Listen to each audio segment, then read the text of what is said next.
ایک بستی میں ایک ظالم بادشاہ آیا۔ اس نے اعلان کیا، یہ بستی اب میری ہے۔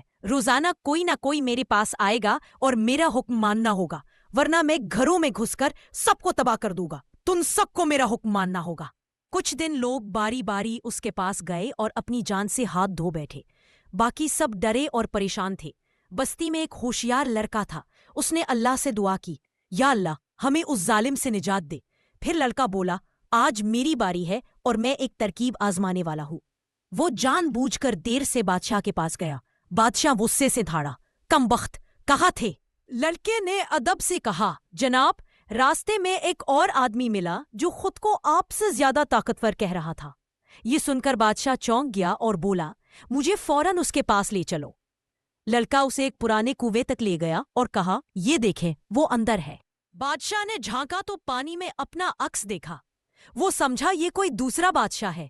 غصے میں چیخا اور فوراً چھلانگ لگا دی۔ یوں وہ کنویں میں ڈوب کر مر گیا اور پوری بستی خوشی سے بچ گئی۔